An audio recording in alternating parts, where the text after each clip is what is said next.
Let me take you to Cape Town now, where we understand the police have fired rubber bullets at protesters outside the World Economic Forum in Cape Town, that is at the International Convention Center. For the latest from inside the Convention Center, let's go to Newsroom Africa anchor Ayabonga Kawe, who's attending that. So Ayabonga, the theme is about creating inclusive growth and all these good things in the context of the fourth industrial revolution. I'm wondering if the guests there, figuratively speaking, can hear themselves think, given everything that's happening outside.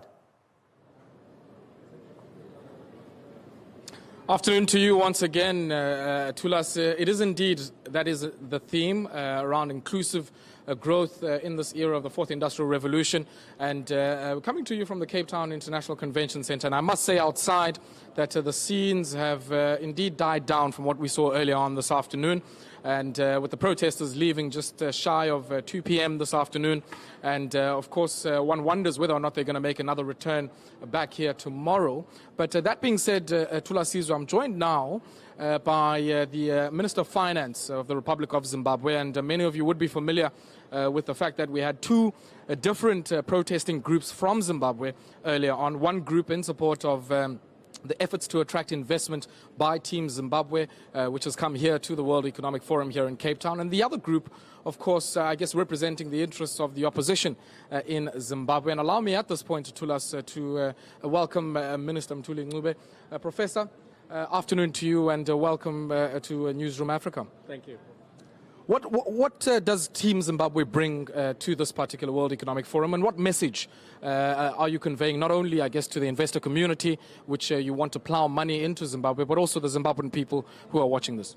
Well, we bring a message, the message that Zimbabwe is open for business, and we're doing everything to facilitate investors to come into the country, but also we're supporting domestic investors.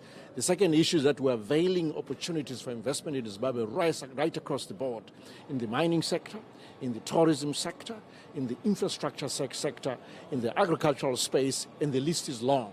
That's what we've come to talk about here, and we're meeting investors, we're cajoling investors, we're wooing investors, we're courting investors, and that's what WEF is all about.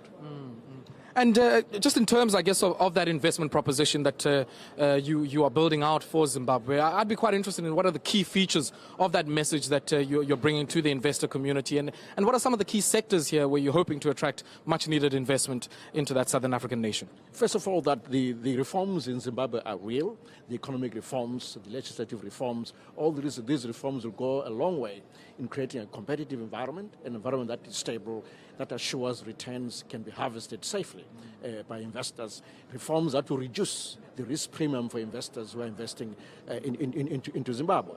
The second thing is that if you look at the investments themselves in the mining sector, we have huge opportunities in the gold sector, in the platinum sector, in the lithium sector, which can go all the way to producing lithium batteries in the coal sector, and then the diamonds. We've easily the top 40 valuable minerals in the world are found in Zimbabwe, and the cost of mining is actually one of the lowest cost of mining in the world in terms of cost of extraction. So that's the message we are putting across. I mean, not to mention almost our inexhaustible tourism opportunities, whether the Victoria Falls, Matopos, Mutarazi, and so forth. There's just a lot more to see and spend money on in order to enjoy leisure as a consumption good.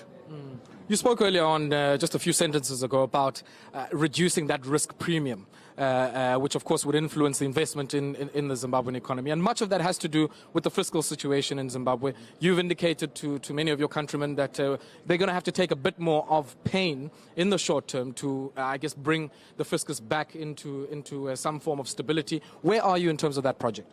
Well, in terms of fiscal consolidation, we've made enormous progress, and I stand here to thank Zimbabweans for being patient. We have achieved fiscal consolidation.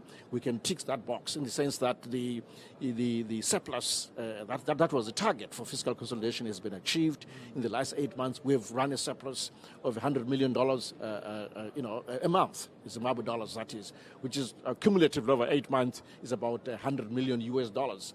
And we'll end the year with just a small deficit yet, but it will be well within our 4% target of GDP. So that project is going well. It has translated as well in our ability to introduce a new currency, a domestic currency, because the risk of fiscal indiscipline has been removed, has been reduced.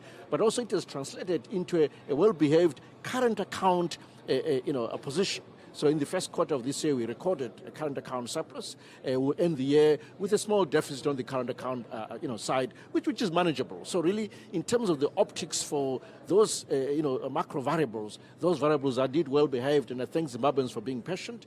But I want to say that really all the big macroeconomic decisions in terms of policy making will be undertaken in 2019, so that 2020 becomes a year of fine tuning. We put those macro decisions behind us and focus on jobs, competitiveness, growth, and productivity, enhancing productivity, and of course, overall economic development.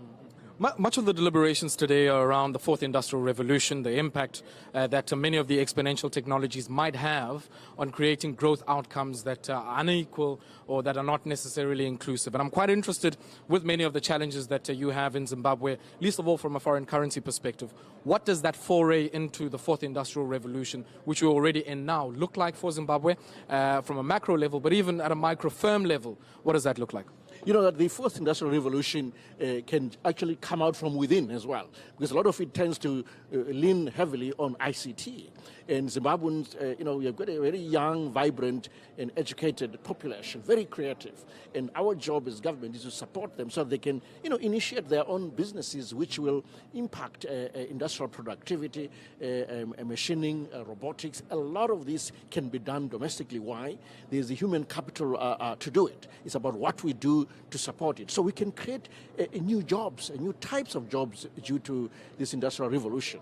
Because if at the moment, using the current ways of doing things, we're not creating jobs, surely it will be madness to carry on doing what we're doing. We should embrace a new way of doing it. And certainly the fourth industrial revolution is something new, and we should embrace it. And I think certainly for a country like yours, you have the benefit of having a very strong human asset base that is able to transition into that knowledge economy. Let's talk briefly about something I flagged when we were starting our conversation. Earlier on outside, many people made quite a big a deal, I guess, of the protests around gender-based violence that we saw and the issues here in South Africa. But not too far from some of those protesters, we saw two groups of Zimbabwean protesters. One in support of your efforts here as Team Zimbabwe to come and try and attract investment, and of course raising the issue of some of the sanctions that continue to be leveled against key individuals within the, the political establishment in Zimbabwe. And on the other side, another grouping, claiming that the democratic space is becoming more and more limited in Zimbabwe. What would your view be, and what message would you send to both groups? Let me start with the Zimbabwe group. The Zimbabwe group, or groups, two groups, is that, look, the fact that they're out there protesting for this side or that side, depending on their side, shows that democracy in Zimbabwe is vibrant.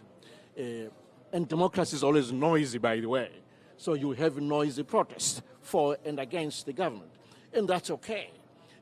But I dare say that, all governments need to make sure that protests take place within the rule of law. So a lot of what people think that, maybe this and that, the government is too tough or whatever, it's just enforcing the rule of law. We cannot have a situation where there's no rule of law within a protest environment, but protests, are allowed in the first place. So there's no issue about protests not being allowed. They must be within the rule of law. But it also shows that for the one group within the Zimbabwe group, that Zimbabwe still has challenges regarding nations outside that continue to have sanctions on Zimbabwe.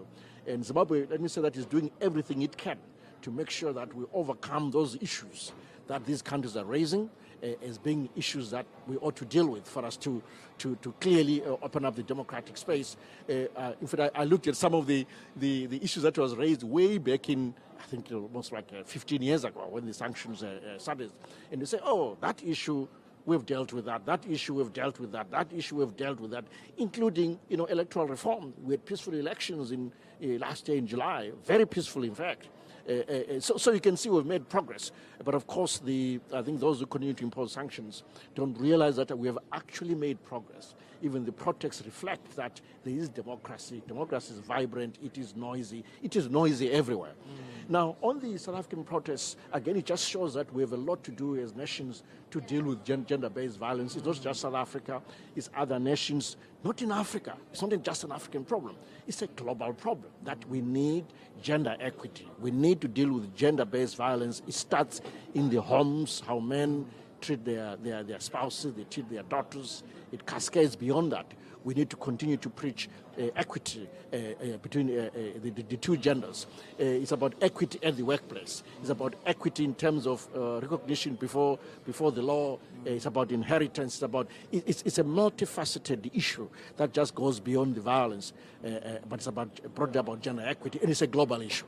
Last one on my end, Professor, and I guess it has to do with the Continental Free Trade Area that many African countries have committed to. And the big question that many nations are asking themselves is how do we ensure that the benefits and the value from that free trade area is shared equitably? It could be easy for nations like South Africa and Nigeria to really cream most of the value from that kind of arrangement that facilitates the free movement of goods and people. How do we ensure that landlocked, maybe smaller nations, I think of the likes of Lesotho and maybe even Swaziland, are able to also equitably benefit from this?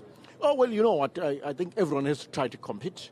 Companies have to try to compete. Most of this benefit will be harnessed by private corporations, and they move across borders.